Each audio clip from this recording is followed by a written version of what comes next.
So how did we like the Regent Splendor? Stick around and find out.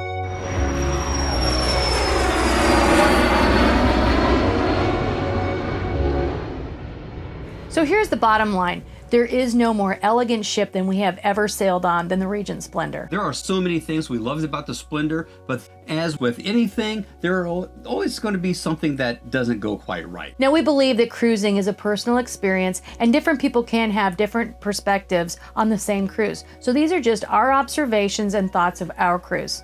Yeah, we're going to be looking at some specific categories, and then what we're going to do is we're going to close off with our top 3 things that we liked and the top 3 things we didn't like quite as much. The categories we will be looking at are the ship, our cabin, service, the food, entertainment, and Regent's excursions. Now we're going to first start with the general impressions for the ship. We could go on and on about this ship. It is absolutely stunning, and I think it is the nicest ship that we have ever cruised on. Absolutely, and quite frankly, this is the first time we've been on Regent. In fact, the first cruise that Tracy and I ever actually took was on Regent. It actually was the Paul Gauguin back when it was part of the fleet. Plus, we've also sailed on Regent on the Regent Navigator and the Regent Voyager. The Regent Splendor simply is elegant. You don't have the over-the-top atrium or the crystal staircases that other lines have, but every aspect of the ship is just full of class and reflects that 6-star status that Regent actually enjoys. The ship is also extremely well thought out. The lounges are the right size, they're very nicely appointed, the restaurants are beautiful, and things like the coffee corner are simply perfect. Yeah, the entire ship kind of reminds you of a really nice 5-star luxury hotel, just kicked up a bit. What's also nice about this ship is the size. Because it is a small ship, it only books about 750 guests. And while the buffet was busy in the morning, there was never any venue that we ever felt crowded in. The condition of the ship is absolutely first rate. And serious, when we're talking about the ship, with only one exception we'll talk about in a few moments, there was nothing that was actually short of perfect on the ship itself. And this perfection rolls right over into our cabin. So we were fortunate enough to be able to do a last-minute upgrade to a concierge suite, which was quite a bit larger. It had a larger room and a nicer balcony than the original standard veranda suite that we had originally booked. Not only it was a beautiful balcony, the furniture on the balcony is the most comfortable that we've ever had on our cruise ship. We loved the huge walk-in closets that had 2 vanities in the bathroom, and that really made it easy to get ready in the morning as when we had early morning excursions or when we were getting ready to go to dinner. And we also thought that the service on the ship was really good too. So one of the previous cruises that we've taken since COVID, we have noted that the service on other lines seemed just a little bit off. And we assume this due to many of the crew newly returned to ships since the end of the pandemic, and how that might be working out some of the bugs of how to do good quality service. Yeah, but quite frankly, those problems we didn't find with the Regent Splendor. The crew seemed to actually have the rules well in hand, and we really received really attentive and professional service. However, the service on the ship, although it was attentive, it just didn't seem as personal as we remember it being on our previous Regent cruises. Yeah, or even what we've actually received on other lines since COVID. Now look, the service was good. There is no denying that. But on previous Regent cruises, it was common for at least some of the crew to know our names by within a few days of being on the ship. And that just really wasn't the case for us. But overall, the service was very good. It just wasn't personal. And sometimes that is just something that you notice between cruise lines, especially when it is a small ship and it's a luxury ship. Yeah. Now, another bright point about this ship was the food. So yes, in fact, beyond the beauty of the ship, the food was one of the first things that we noticed the very first day we got on the ship. Now, one of the things we noticed on Regent that was different from most other lines is when you go to the buffet, there actually isn't any waiting for food. For example, in the mornings at breakfast on other lines, if you want to get an omelet, you go to the omelet station, you order your omelet, you stand there and you wait for your omelet, and then you take your food back to your plate. However, on Regent, what you do is you actually give your order to a waitstaff that's right there. They will actually write it down. They'll give it to the cook, and you go sit down, and they'll make sure that that food comes to your table. No waiting at the side of the buffet, which sometimes gets kind of awkward. And again, the food was very good. On the main dining room, we had really attentive service. In fact, we found ourselves wondering if the main dining rooms and the buffet were as good, if not even better, than some of the specialty restaurants we had on the ship or other lines. So one nice thing about Regent that is fully inclusive, which means that the specialty restaurants, unlike on other ships, comes in as part of your cruise fare and it is not at an additional price. Yeah, and of the 4 specialty restaurants on board, our favorite, and it was kind of a surprise, was the Pacific Rim, which is the Asian fusion restaurant. So the only problem we had at the Asian fusion restaurant, the Pacific Rim, was there's so many delicious appetizers that we wanted to try, so we didn't know which ones to order. And then it came to us. We're on a cruise ship. So what we did was we literally ordered all of the appetizers, except for I think maybe 3, and we shared them between each other, and they were so very good.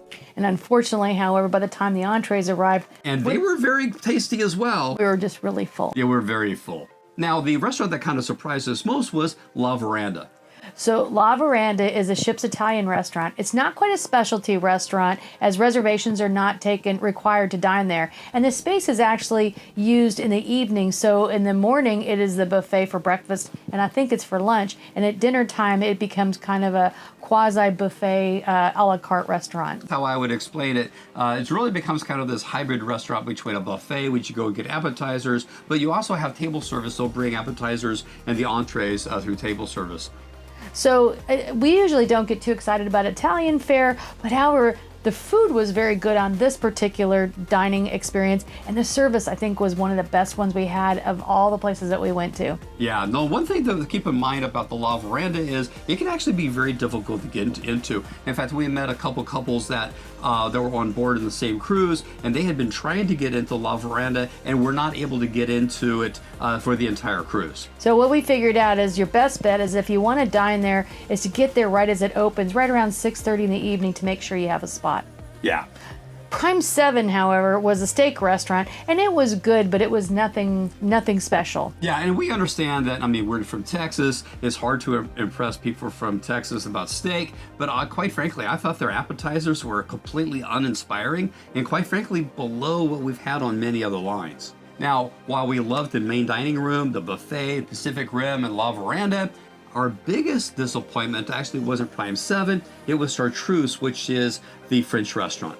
So we love French food, and usually the evening that we have reservations at the French restaurant on this ship or any ship, that tends to be the highlight of our cruise. Fortunately, Chartreuse let us down from the very beginning. So we get there, we had reservations ahead of time, but when we arrived, the staff seemed like they didn't know that we were coming, and then it seemed very hard for them to find us a table. Now listen, we really are not hard people to please, so quite frankly, we took it in stride. We figured, okay, what we'll do is we'll wait. There's a restaurant, or there's a bar right in the restaurant. We'll order a drink, have a drink, and then go and sit down at the end. No problem. But then we realized when we went to the bar, there was no bartender on duty to take orders, so we kind of stood there and waited until they found us a table. Yeah, and it took several minutes for them to find us a table for a restaurant which we had reservations for, but okay, fine. A bit of the bump in the beginning, but we realized things happen and we settled down for what we thought was going to be just an exceptional meal.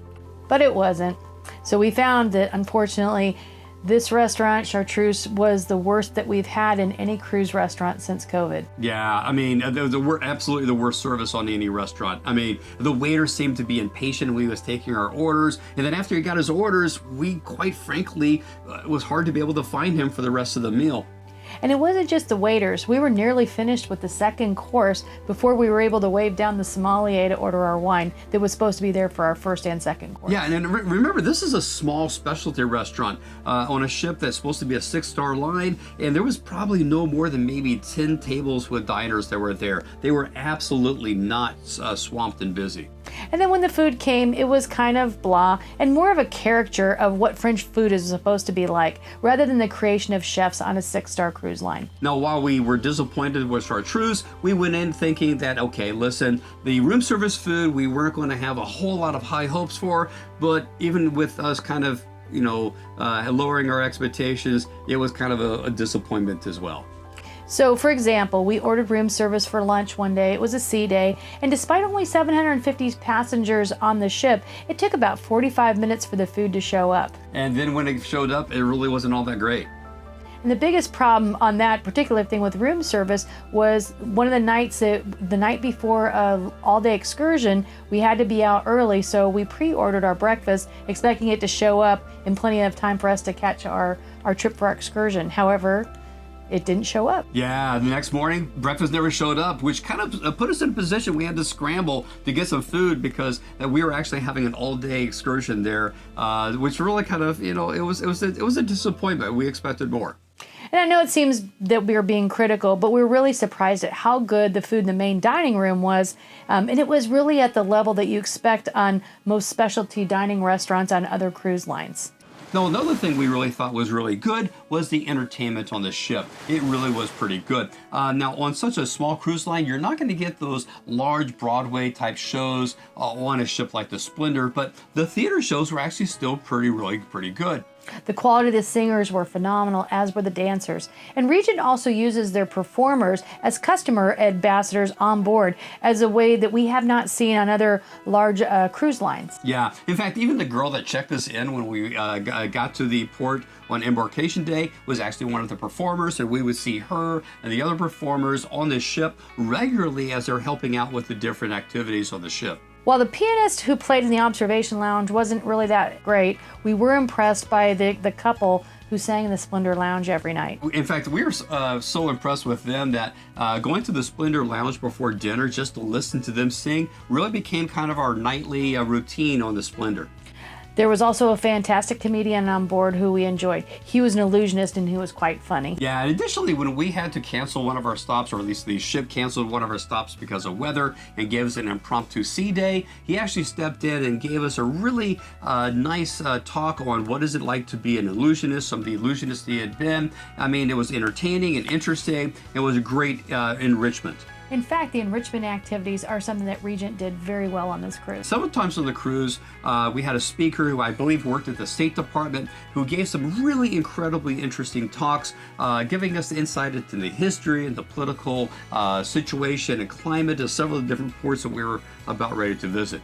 And while we didn't have the opportunity to take part in it, Regent also offers a culinary program where a chef leads cruisers through the skills required to prepare various dishes. Yeah, and then there's the jigsaw puzzles.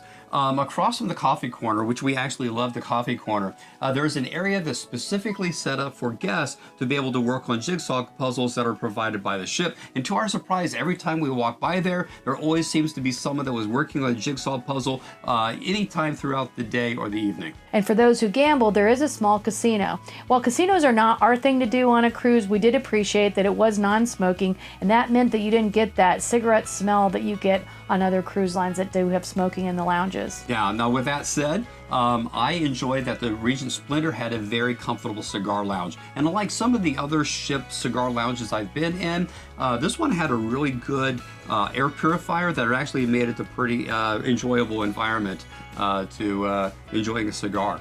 So, some of the things that we didn't like so much is I do like to go to the spa and the sauna for steam, and I was a little bit disappointed on this particular cruise line. First, the saunas are not co-ed, and that's something that Jan and I like to do together. And second, the sauna was really small, maybe room for 4 to 5 people in it. And more problematic than that is the sauna wasn't warm and neither was the steam room. And while I was excited that they had a cold room, a frigidarium they call it, it wasn't cold at all. Now, fortunately, the activities were not just about what we could do on the ship, so let's talk about the excursions. So in the past, on Regent cruises, we've had some really good excursions that was part of our cruise. And while none of the excursions really rose to the level of those magical excursions we've had before, on average, they were actually very good. Some of the excursions I think we could have done on our own. For example, we went to Split, which is in Croatia. I think we could have done that on our own. However, they did have some really good day-long excursions. For example, we went to Pompeii one day and we went to Taormina in Sicily. We were able to go to some beautiful spots. The guides were really informative, and several of these actually included lunch. But we are also noticing, and this has been true of all the cruise lines we've been on since COVID has gone by, is when you're doing an excursion with a cruise line, there are limitations involved with that. For example, you have to understand that you're going to be moving at the pace of the slowest person in the group. And this sometimes puts the tour guide in a position where they feel pressed for time. And as a result, you may not feel that you have enough time at one place or another as much as you wanted. Or that you would want to have some time to explore on your own. It just kind of gets burned up waiting for people to catch up with the group. And we have to understand that this isn't just something we see with Regent excursions. These are observations that seem to be prevalent on almost all cruise excursions. So the nice thing about the Regent cruises, however, is all the excursions were included in our fare.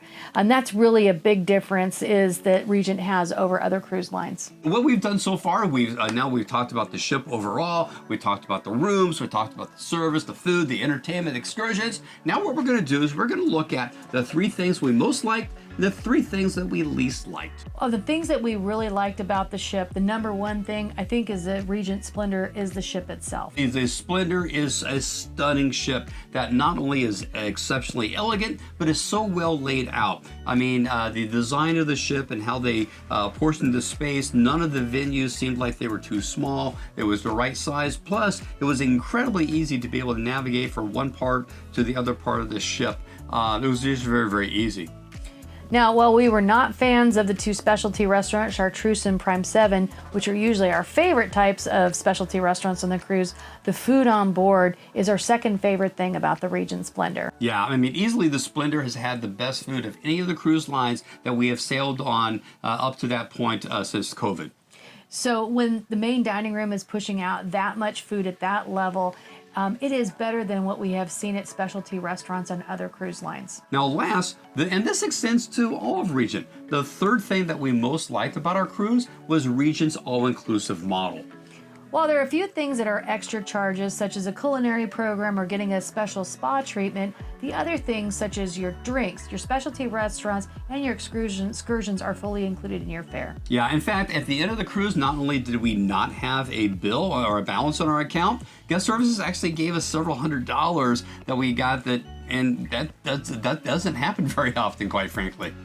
So, what are the things that we did not like about our cruise? Yeah, all right. So my first improve, I have to admit, is really kind of a nitpick. But the Regent Splendor, for some reason, hosts all of their get-togethers, such as the Captain's Cocktail, the Seven Seas Society Cocktail, and other functions in the theater. And then this is absolutely a horrible place for this. The problem is, in the theater, as you might imagine, all the seats face forward. So if you're talking to another couple and they happen to be, unless they're right next to you, you're literally having to contort your body all the way around to talk to them, which doesn't really lend itself to good conversation. And they really need to move these functions to one of the other lounges, such as the observation lounge, which would be a far better venue to be able to do this. So our second thing that we didn't like was the spa area.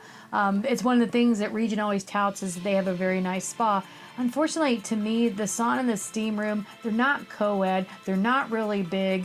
And I just think that if you're gonna have a steam room and you're gonna have a sauna, the sauna should be hot, the steam room should be steamy, and if you do have a cold room, a snow room, it should be cold. Kind of basic things you would think. All right, so the last thing we're going to take a kind of a critical look at on our Regent Splendor is value. So even when you consider that nearly everything is included in the Regent cruise fare, it is not a cheap proposition. So what we have to kind of look at is whether this cruise really has the value to justify the cost. And while we got a great deal on this cruise, most of the promotions we saw before we sailed for this cruise actually was listing for the comparable cabins to what we had at a price that was almost twice what we actually paid. Yes, you get all of your drinks and excursions included, but in the great scheme of things, that just to us doesn't seem to justify the price. It has to be something more. And for the price that this cruise was being sold at, you shouldn't walk out one specialty restaurant and going, that was kind of okay. And you certainly shouldn't be walking out in another specialty restaurant lamenting the poor service that you actually received. Nor should you leave the sauna without barely breaking a sweat because the temperature in the sauna was set too low. Yeah, and I don't think it's too much to expect that the service to be far more personal, as we've seen with the service we used to get from Regent before. Or even other cruise lines we have sailed on since COVID for a fraction of the price, and these were ships that were 2 to 3 times bigger than Regent. Yeah, no, but let's be clear. We enjoyed our cruise, and for the price that we paid, we really have no regrets. It was a good value for what we paid. And should we find another deal like what we had on this cruise, we would likely probably will sail on Regent again. And if you are fortunate enough to make travel decisions without cost being the consideration, there is no reason to not travel on Regent. There really is a lot to love about Regent, especially the Regent Splendor. We're just not those customers at this point. Yeah.